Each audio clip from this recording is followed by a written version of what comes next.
find a small habit that you can stick to. And then once you do that and you feel confident mastering that, then add another habit. More likely than not, the reason that you're not reaching your goals is not because of what you're doing on the 2 days. It's because of what you're doing on the other 5 days. Because what's important to remember is that what you do most of the time matters more than what you do some of the time, right? So like win the days that you can.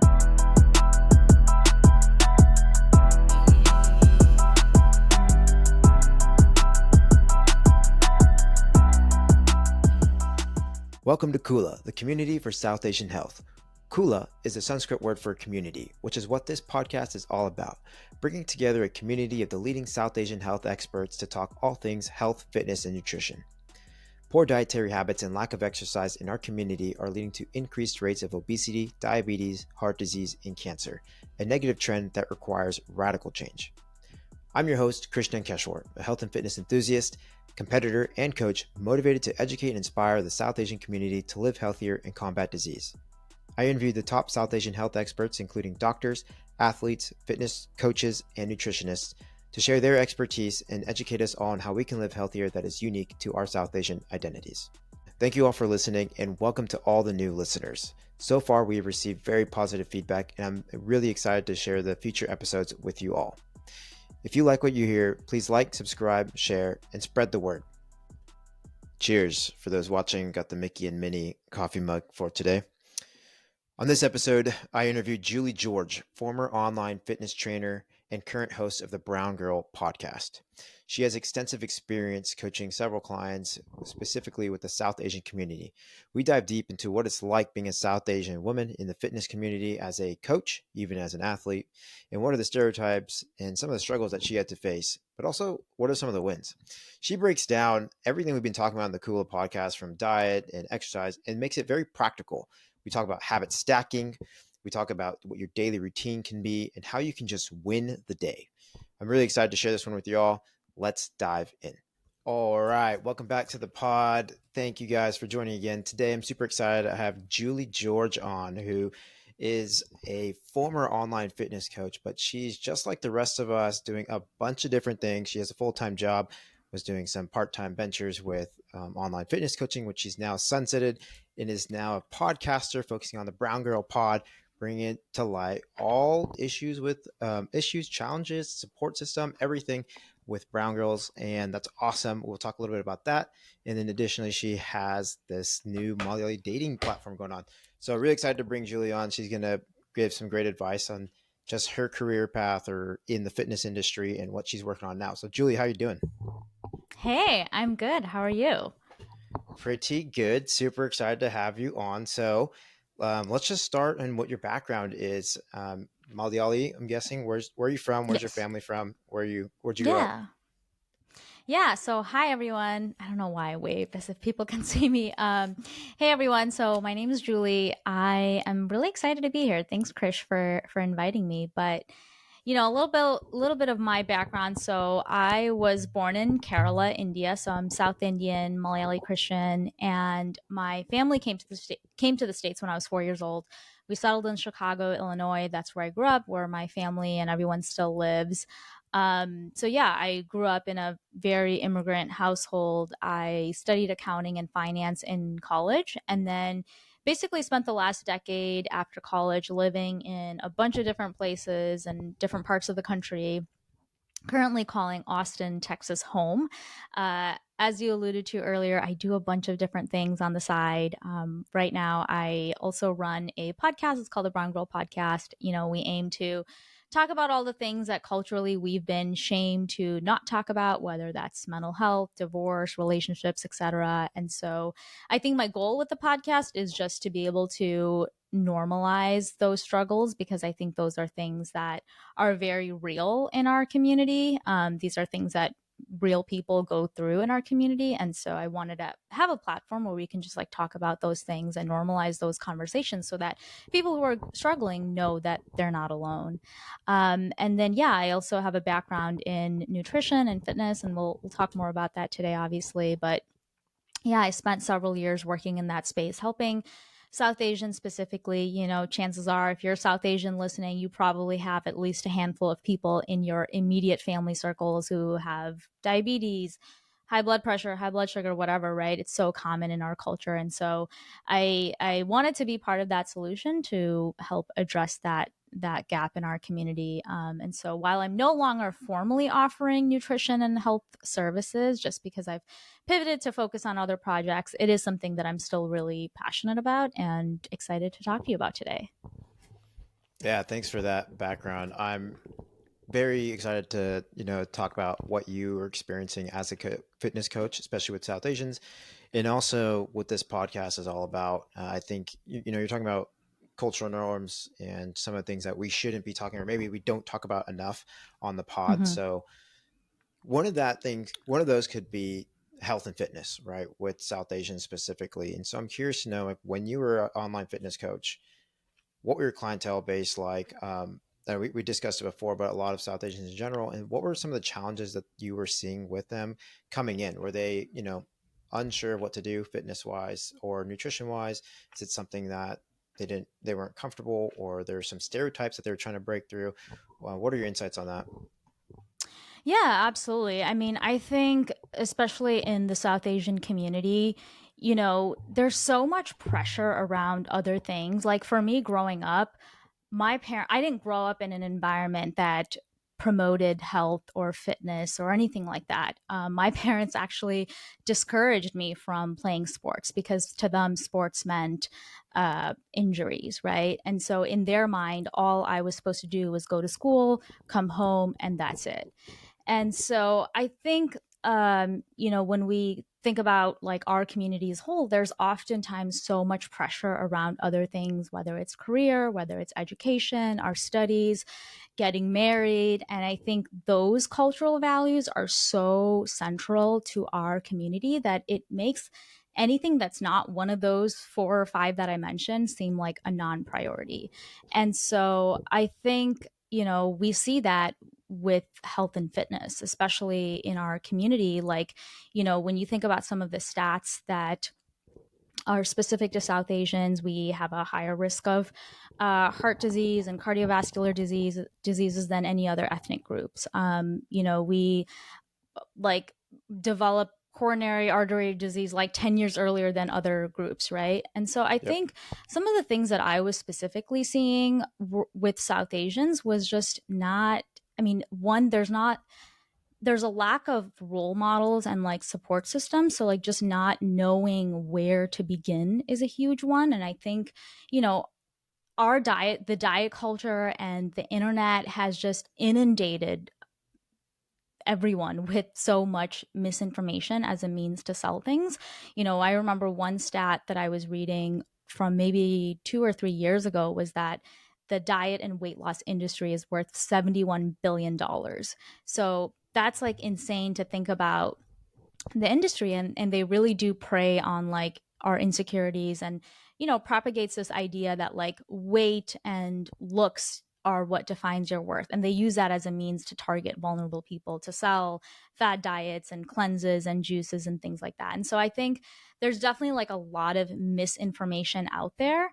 And so specific to South Asians, like one of it is there's a lot of stereotypes or just misinformation around lifting weights. Like, oh, if you lift weights, you might get bulky, you might turn into a man, which is totally false, right? There are stereotypes or there's misinformation about like that I've heard that Indian people can't build muscle, which is not true. Like the process and protocol to build muscle is the same for every human regardless of what your background is, right? To build muscle, it does require some education on how to do it properly, right? Building muscle requires lifting weights with progressive overload, which means you're increasing your weights lifted over time. You're giving yourself enough rest days between lifting because your muscles aren't growing during your workouts, they're growing during your rest periods. Eating enough protein, right? Like you need protein to preserve your muscle. Um, and so I think a big thing that I saw was just like not knowing where to start. And so that's why I'm such a big proponent of an advocate of like people like you and me who come from our backgrounds, who have our skin color, be in this space to provide support and like encouragement for other people so that like other brown people can look at someone on the internet and think, oh, like this person who looks like me, has my skin color, is able to dial into their nutrition and fitness, and like if they can do it, then I can as well. And I think that like we really need more trainers and coaches who come from our cultural backgrounds, because if you grew up in a Desi household, you grew up with immigrant parents, and you grew up eating like Indian food, and that's all and you go to a coach who is like a white person and doesn't understand your background, it's going to be really hard for them to help you understand how to incorporate, you know, like different habits according to the Desi diet that you're accustomed to, or like other they'll be able to relate to a lot more of the challenges and struggles that I think are specific to our community. Love that. I mean, you touched on a lot of things there, and it really hits the relatability that we have with our culture. And I think that's something that I want to kind of bring out more with this whole pod. And what I'm trying to show is that, hey, someone like yourself or me that might not have had a fitness background at all could start that and grow that to something, but really it's for your health. And I was reading earlier today that, South Asians have a higher chance of, or higher risk of diabetes at a lower A1C level. And so things that Mm-hmm. you have to account for earlier on, it's just based off where we store fat. So how do we look into that? How do we make sure that people are educated from our parents to our generation to even the next generation? And who are those role models? Who's going to be stepping up and really um, giving out that information to teach? So I really appreciate that you started this a few years ago and have worked on it. And let's go forward with that. So let's talk about specifically the South Asian diet. If you're looking at Indian Mm-hmm. food, I get a lot of calls. Hey, I'm going to India in a couple of weeks, and I've been working hard, but I don't know what I'm supposed to do or what I'm supposed to eat. All right, well, how do you balance that? Now, I look at things in proteins, fats, carbs. I'm also looking at things in lower sugar and lower fat. When you're working with your clients, or when you were in your past, what were some of the recommendations you had in terms of just the diet, whether it's normal diet Mm-hmm. or implementing Indian food? Yeah. Yeah. So I think Indian food gets a really bad rep for being, quote, unhealthy, for being too oily, for being too this, that. Uh, I think that's more of the restaurant style Indian food that's loaded with lots of oils and butters to make it taste good, right? That's perhaps less nutrient dense. But I noticed this that like when I started cooking Indian food at home, I realized, wow, like Indian food can actually be pretty healthy, because I mean, majority of Indian recipes and dishes are just, it's a lot of whole foods, lentils, vegetables, spices, and other foods that just come from the ground, right? From the earth.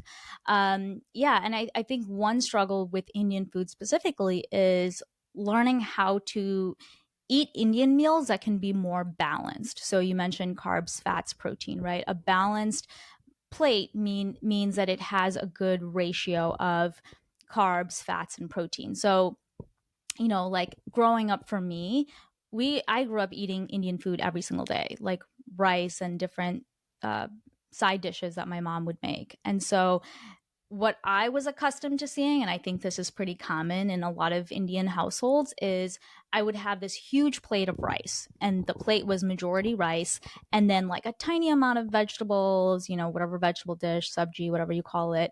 And I grew up South Indian Malayali, so we do eat meat. And so I would have like a small amount of some kind of meat curry. But the overwhelming amount of my plate was rice and carbs. And rice and carbs are not bad. I want to make that very clear. Carbs are not inherently bad. Rice is not inherently bad.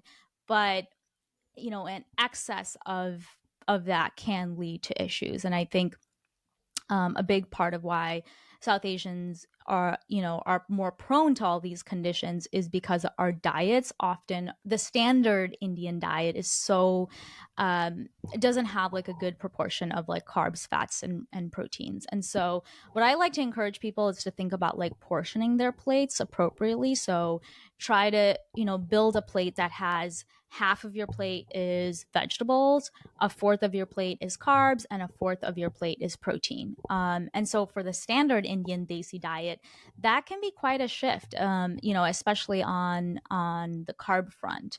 And so, I uh, I really recommend people following the Gotham on Instagram. She runs the Boss Body Revolution. I'm sure you've heard of her, but she posts a lot of really great content on how to make more balanced desi meals. So that's a really great place to get ideas and inspiration. But some of my favorite, ways to up the protein specifically with Indian meals is like adding a dollop of Greek yogurt. Greek yogurt is a great high protein source. Eggs, adding edamame, which is a great protein source, using less meal, perhaps replacing high amounts of, using less oil, perhaps like replacing high amounts of oil with like cooking spray.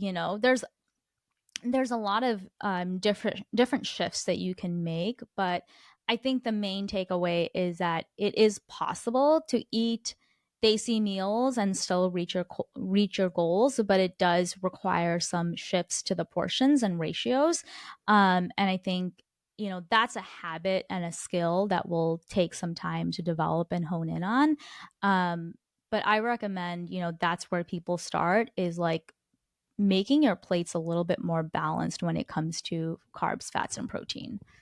I completely agree with that. I mean, I'm a big proponent of portion sizing, so I run zone diet for all my clients, and that's something where it's 40% carb, where your carbs are mostly vegetables, then Mm-hmm. 30% fat, 30% protein. So if you take that plate, like you were saying, from when you're a kid and you're eating all like a big bed of rice or chapatis or roti, like the bad carbs, unfavorable carbs for you, with your lentils on top of that, with minimal vegetables and with minimal protein, yeah, you're just turning that ratio off and you're spiking your insulin levels. You have too much glucose release. That's something where, like you're saying, switch the portions. You can still eat your food, but bring it down Mm-hmm. a little bit. Have more of the veggies. Make sure you're getting enough protein. And sure, you can have your rice or anything else that's a carb there. Just make sure it's in control. And one thing I think is super interesting is like if you said if you go to the Indian restaurants, they're heavy on cream and heavy on butter and oil, Mm-hmm. which can throw things off. But if you go back home and you have home cooked meals, everything that's coming out as supplements now is stuff that Indians have been doing for generations. It's like, oh, now you have turmeric pills. Take your turmeric pills for inflammation. We've always had that. Or have your ginger tea. Well, we've been having ginger in our tea forever. And then, oh, you need to soak your beans overnight so that you can get rid of like phytic acid. It's just some of the stuff that we've been doing. Or, oh, go on a digestion walk afterwards, help out. So, or your yogurt, right? So I think it's funny how things can be misconstrued. I'm glad you're saying that. Hey, you actually can eat your Indian diet. You just have to know how to proportion it correctly. Yeah. Yeah. Yeah. For sure. Yeah, I want to go into habit stacking. So we talked about this earlier another time, and you're saying when you coach your clients, it's not to be super strict on them. Hey, you got to go super clean diet. You got to hit your workouts all the time, and you more so look at like how can we develop good habits? How can you live an 80-20 balanced lifestyle and make this a marathon, not just in a lifestyle change, not just a 1 month of effort and then you fall off. So talk a little bit more Yeah. about that and what you recommend there. Yeah, so I think the biggest mistake that people make when they're trying to adapt new healthy habits is trying to do all of the things all at once. And, I'm not sure when this episode is going to be released, but right now it's December as we're recording, and the new year is just around the corner. So a lot of people are going to start thinking about resolutions, specifically around getting healthier, losing weight. And so, what people often do is they try to go from 0 to 100. They're like, what their baseline is being very sedentary, eating a lot of junk foods, processed foods, whatever, and then they think, okay, I'm going to completely eliminate all cookies and donuts and all the quote bad things, and I'm going to eat salads, and I'm going to work out 5 times a day even though I've been like sedentary for the last 10 years. And like that is the perfect recipe for burning out. And so, like you were alluding to, I think people are going to be a lot more successful when they're able to take a more gradual approach at incorporating healthy habits. So I really like this concept that you mentioned called habit stacking. It was, I think it kind of got popular, that term, at least from the book Atomic Habits. But it's basically the idea that you pick some small habit to master, something that is doable and realistic for you.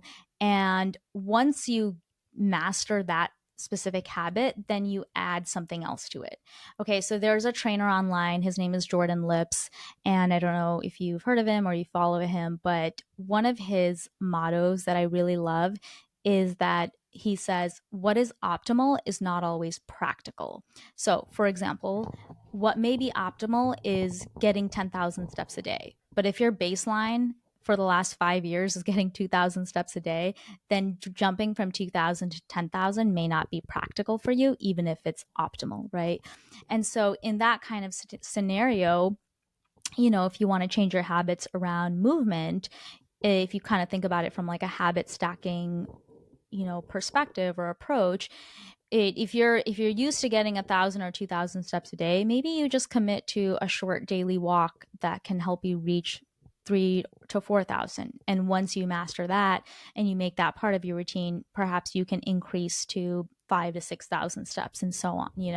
And then the stacking part comes in as an example would be, okay, you've been sedentary your whole life. Now your goal is to add in a 30-minute walk every day.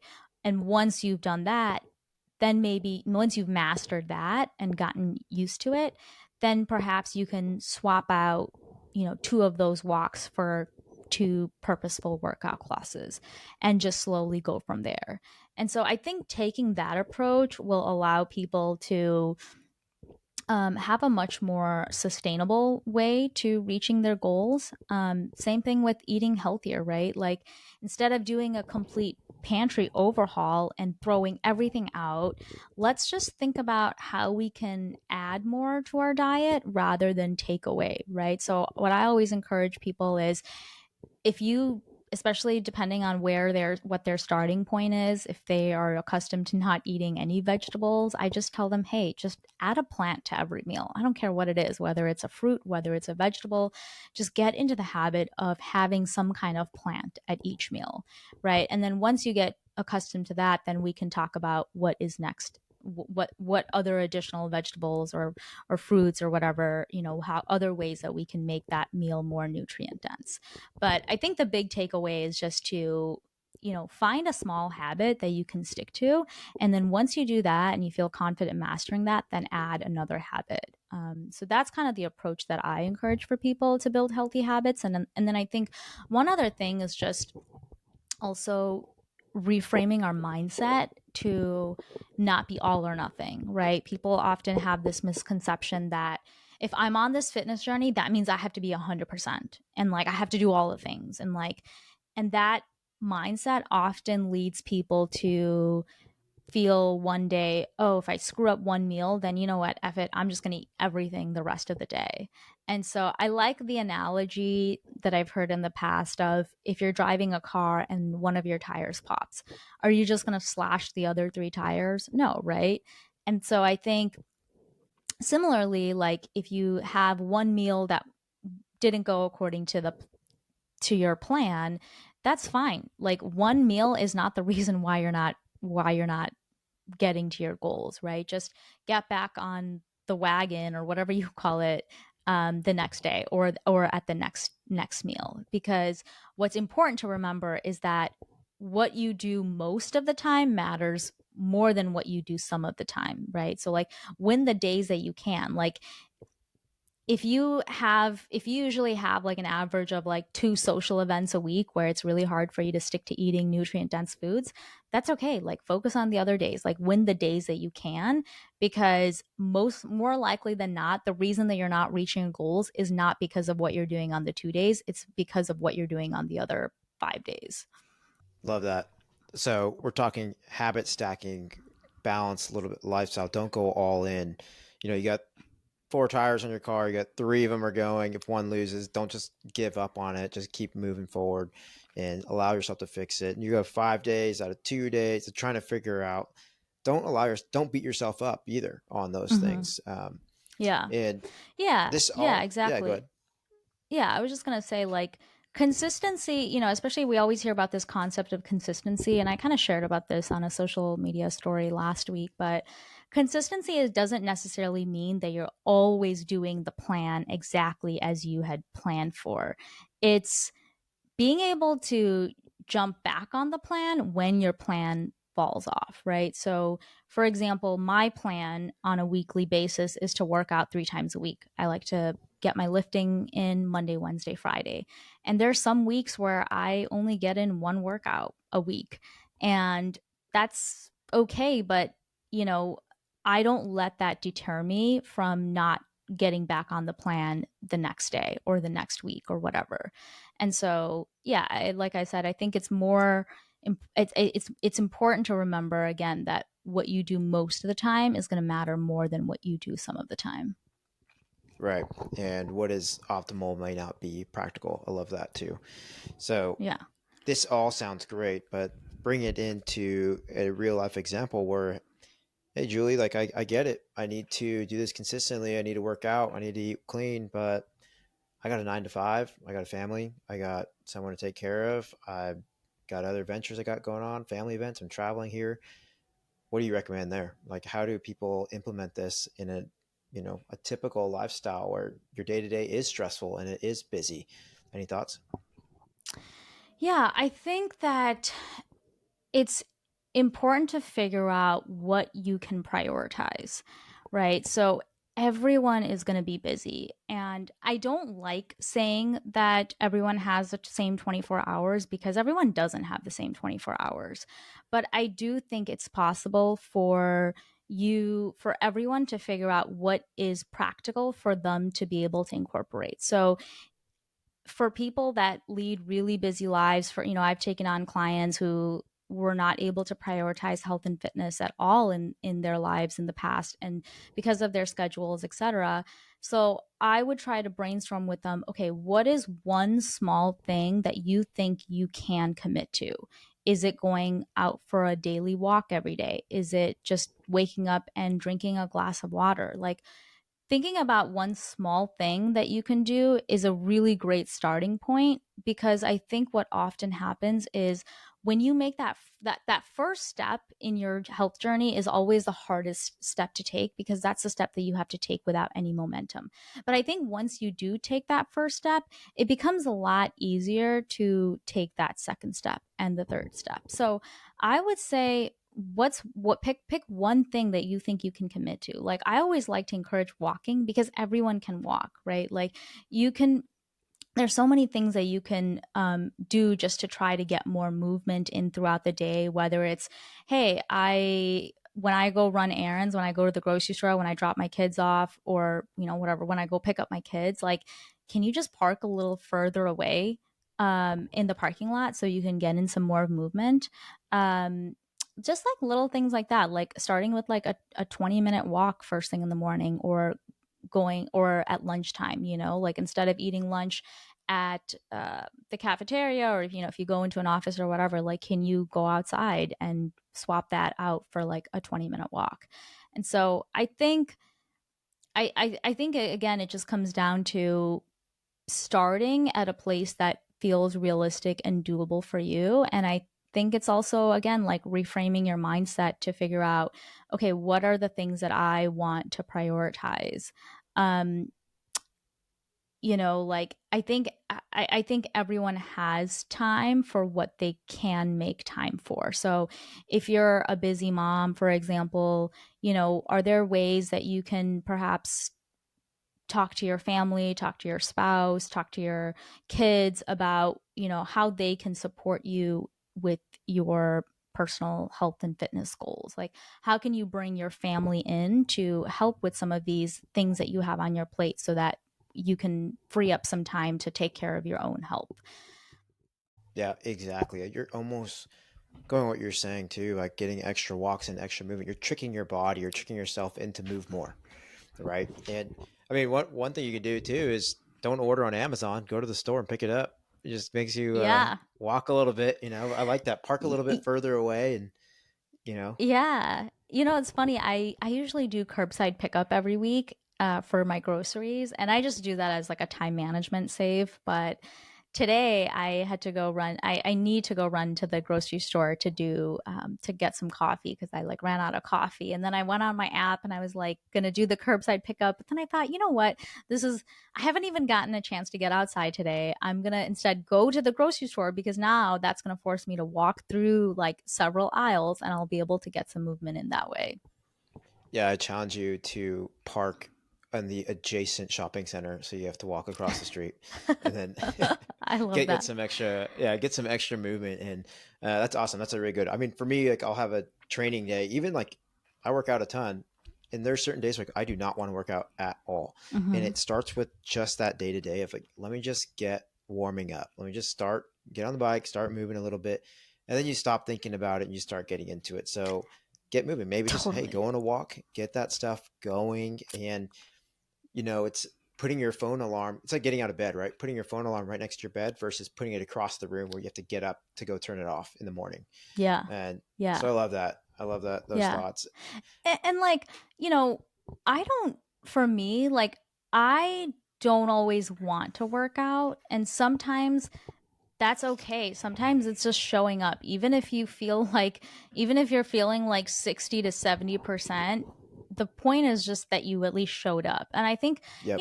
it's kind of like brushing your teeth. Like, you just do it. Like, I think, the ideally you get to a place in your health journey where you're incorporating these habits into your life because you need to. Just like brushing your teeth or showering, like these are just things that you have to do to sustain life. And I would love for people to be able to get to a place in their health and fitness journey where they just do the things because they know that that's what they need to do. Yeah. I mean, my mom's trick is to just put her workout clothes on. She puts those clothes on. She's like, I have them on. I should just go. Right. Even just Yeah, a little you bit know of what? movement. Yeah, like I will say, I guess I didn't really share that much about like my own personal health journey, Yeah. Go but ahead. Go ahead. I yeah, yeah, no. So basically I like I was saying, I growing up, I never had any inclination that I would find myself in the health or fitness space. It's just not something that was emphasized in my childhood. But I think really where my interest in working out started was in college. So I went to Purdue University. I graduated in 2013, and my senior year of college was when I started to work out. But my reason for going to work out was this very superficial desire for wanting abs. Like, I was like, I just want abs. I was very skinny fat for most of my life, and I never had a flat stomach. And I was like, I just want a flat stomach. And so I remember my very first progress photo was in 2012. It was a photo taken in my bedroom at my college apartment. I remember it was in front of those cheap like $15 mirrors from Walmart, and you could see my pink plastic drawer that all college kids have in their dorms. And I still have that photo, and I still occasionally use it to do like side by sides or whatever, just for fun. And I don't know, every time I think about that photo, like I feel so grateful that I started that journey then. And it's kind of crazy, how far I've come since then. But when I first started, I remember I really wanted to start going to work out in the mornings. And so one of the things that I did was I went to bed with my workout clothes. And so that made it a lot easier to wake up in the morning and then just get out the door because I was already in my workout clothes. So I like that idea that you mentioned of your mom just like figuring out ways to It trick your works. brain. It, Yeah. it, it works, honestly. I think it does help a lot. That's so funny.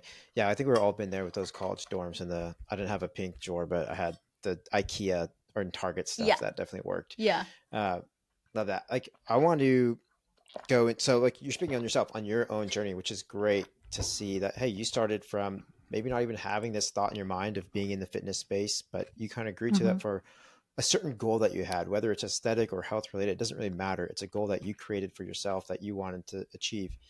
And now you kind of built yourself off of that and taught yourself. You learned a lot. You took courses and stuff to learn this stuff. Now what were some of the challenges that you faced? Were there some stereotypes that you had to go through, or obstacles that you had to battle being a South Asian woman or just women in general that you learned from and that you hope can be changed going forward? Yeah, for sure. So, I mean, I think on a personal level, I, like I said, growing up, like my family did not emphasize fitness or sports or anything like that. And I would say most decisions I've made in my adult life have always been met with a very resistant no, or like a lack of support from my parents. And I could give you example after example of how this has manifested in my life, especially with my family.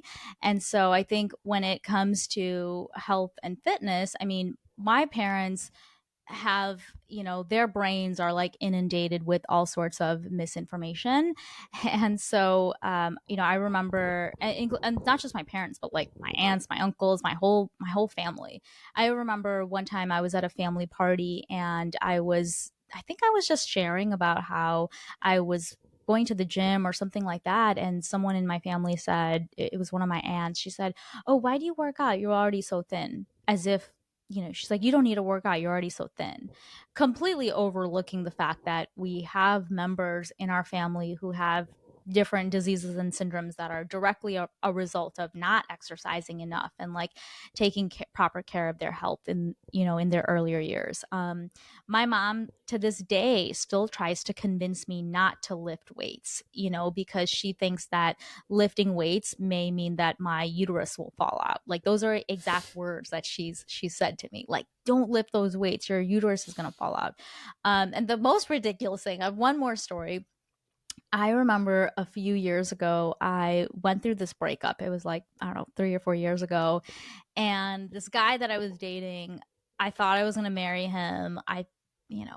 Anyways, so we went through this breakup, and I was devastated. And even my parents were sad because to them at the time, I just turned 30. Like, to them, having a 30-year-old daughter be unmarried was like the most shameful thing to them. So when the breakup happened, my parents were also devastated. And then I remember a few weeks later, like my mom calls me and she goes, yeah, maybe he broke up with you because he saw you lifting those weights. Like next time, don't tell anyone that you lift the weights. I'm like, what? You sound crazy. You actually sound crazy. Mom, I can guarantee you 1000% that is not why we broke up. There's just a lot of misconception out there. But yeah, so I never had like the support or encouragement from my family. Just more from like a place of ignorance because they didn't know how to. And I think for me personally, my journey kind of consisted of, so around my senior year of college, I was like, okay, I want to get abs. I think almost everyone starts their journeys with some kind of superficial way of like, I just want to look a certain way.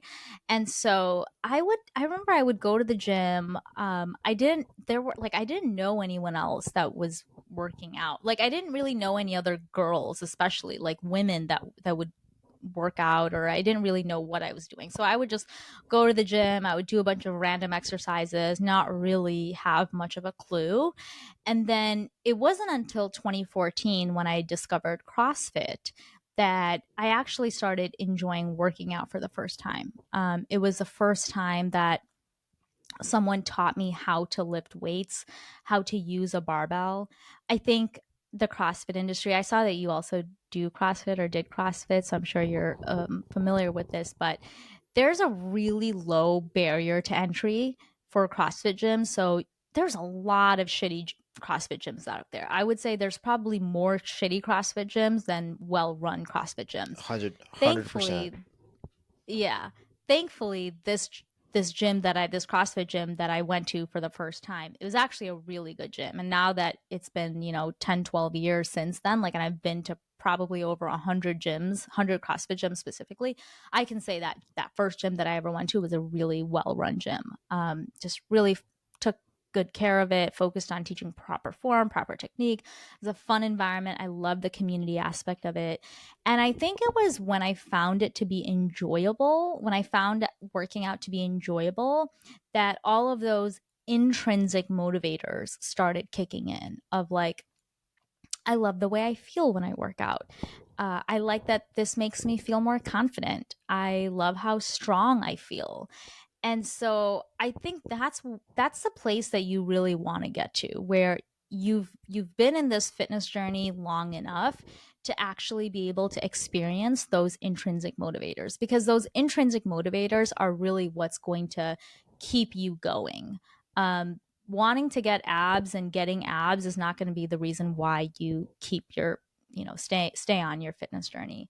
But yeah, so I did CrossFit regularly from 2014 to 2018. And at one point, I started teaching group fitness classes at this like boutique hit studio in Seattle when I lived there. And I'd gotten like different certifications to do that. And, throughout all those years, even though I was really involved in all these fitness and exercise things, between being a regular gym goer, going to the gym 4 or 5, sometimes even 6 times a week, to also teaching classes, I still felt like I wasn't seeing the body composition changes that I wanted. And so I started to think, like, all these years, like, I've been focusing on the exercise part of the equation, but I don't know much about how my diet and like food choices could impact the body comp changes that I was looking for. And so in 2018, I hired a nutrition coach, and I think she really changed my life. Like, I worked with her for 4 years and I learned so much from her. I learned for the first time what macronutrients were. I learned what a calorie deficit was. I learned how our metabolism works, and just all the science behind these different concepts. And it was really like, when I started working with her, like, it was really going through that journey that I started seeing the body comp changes, and my body fat percentages started shifting, and that ratio between fat and muscle started improving. um and so yeah, like, all this time, I forgot to mention that at some point I started like a fitness account on Instagram as well in 2018, when I started working with the coach. And that was just purely at the time a way to just document and like share my own fitness journey. But yeah, anyway, so back to my coach, my nutrition coach, I learned so much from her. I started seeing the body comp changes I was looking for. But I think most importantly, like, I felt so much smarter. Like, the amount of knowledge I gained was so empowering. I had no idea the importance of protein and how that impacts muscle retention or satiety. I had no idea about like energy balance. And I think like learning specifically about macros and the flexibility that macros provided was like life changing for me. Like, I realized, wow, I don't have to eat chicken and broccoli to reach my goals. Like, I can eat home cooked Indian food. I can eat dal. I can eat chapati. I can eat these foods that I love, work it into my macros and still reach my goals. And I don't know, I just felt so empowered with that information, and had that inkling of like, I want to be able to share this with more people, especially brown girls, because there's not enough of us who have this knowledge to be able to share it and empower others. And so, fast forward to 2020, when the pandemic hit, and all of a sudden I had all this time on my hands, that's when I started working on getting my certification in sports and nutrition coaching through Precision Nutrition. That was the first certification that I got for like coach or nutrition specifically. And so yeah, I launched a coaching business in 2020, and I specifically knew I wanted to help other brown women, who came from my specific backgrounds, and to be able to teach them that it is possible to be able to still incorporate all of your favorite desi meals at home and still reach your goals. And again, also being able to help dispel certain myths, especially as it relates to lifting weights, having muscle on your body, like retraining their mindset around the importance of weightlifting, and how no, it's actually not going to make you look like a man. Like, our bodies, teaching them that like our bodies as women, we don't have the same kind of like hormones and makeup as men do to be able to put on muscle that way. I mean, people that you see, whether they're like the CrossFit Open, what is the CrossFit Olympics called? The games. Like when you see I think like I remember one of my clients told me, "Well, like I don't want to look like the women from the CrossFit Games," and I'm like, "Girl, you are not going to look like Yeah. that going to the gym for 2 hours a week. I promise you. Those people are working out 3, 4 hours a day. Their livelihoods, their sponsorships, their income is depending on on like them working out in a completely different kind of they're on a different planet than you are. Like I promise you are not going to look like them.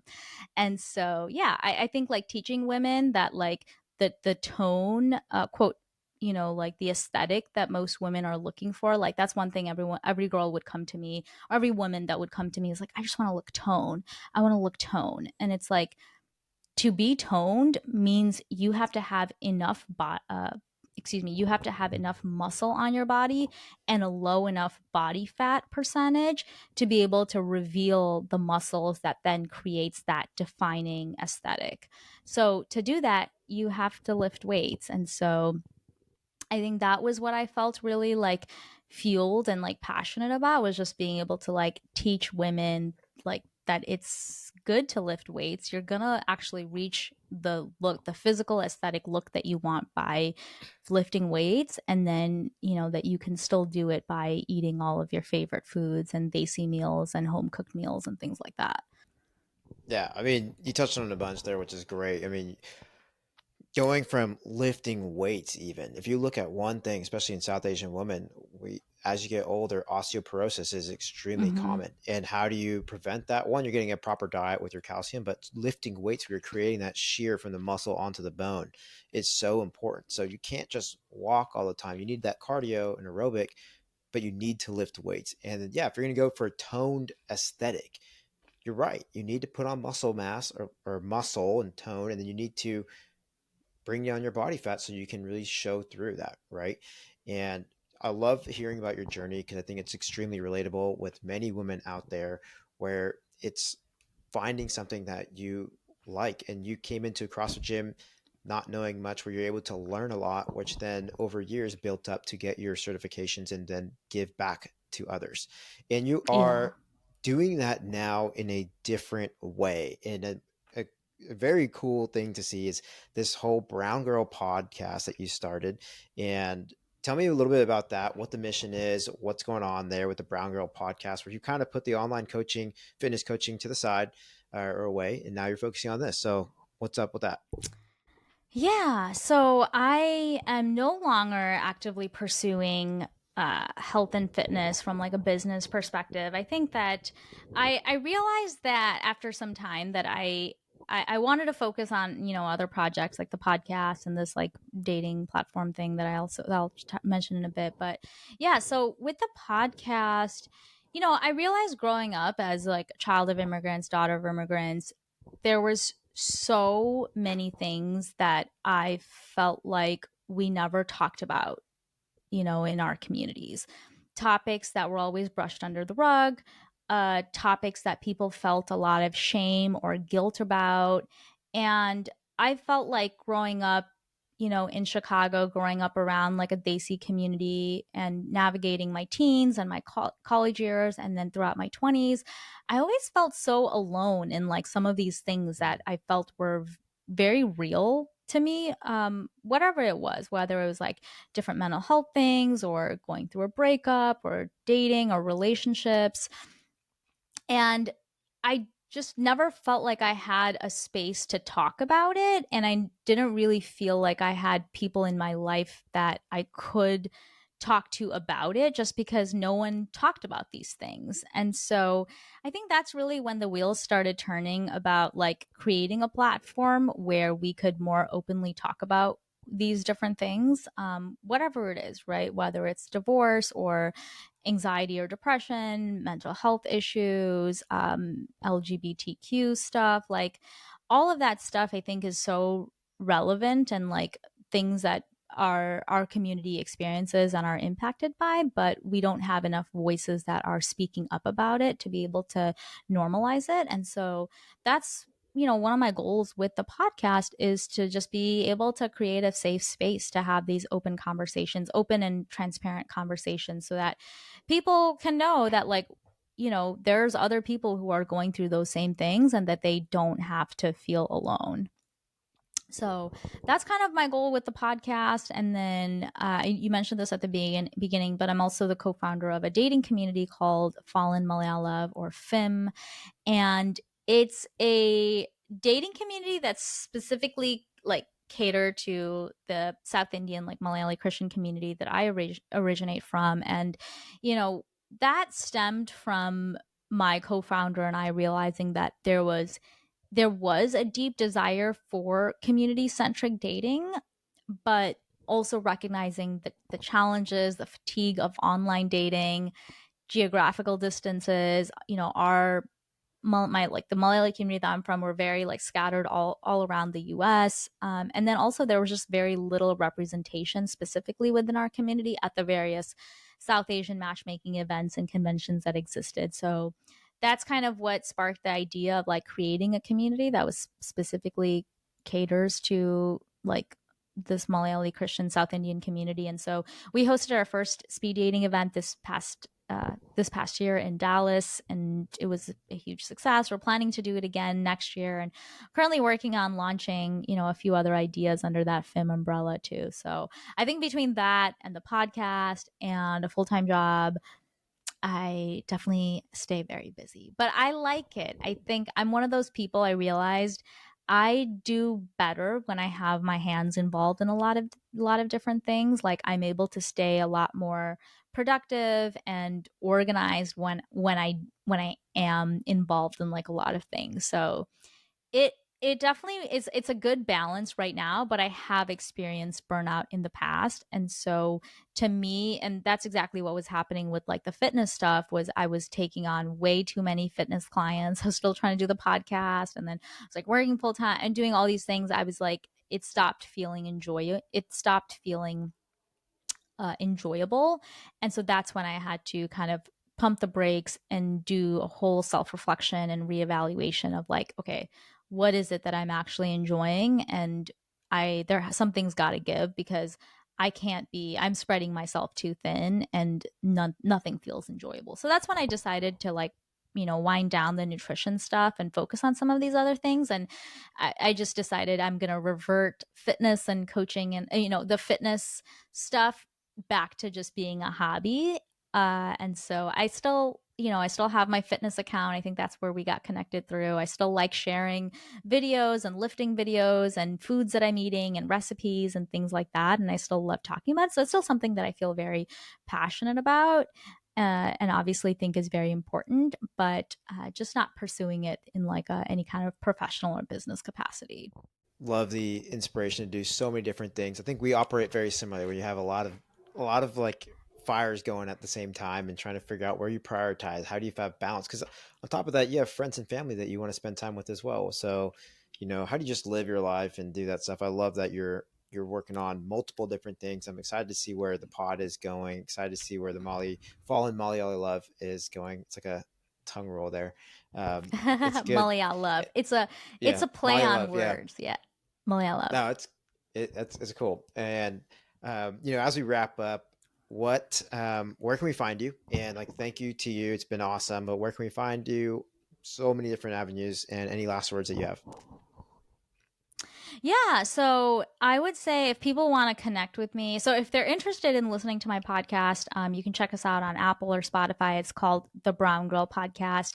If you want to follow my fitness journey and want to see me sharing content around recipes and lifting videos and things like that, you can follow me at it's at Brown Girl Good Eats. I have so many freaking Instagram accounts. It's hard to follow. It's hard to keep track. So yeah, my fitness Instagram is at Brown Girl Good Eats.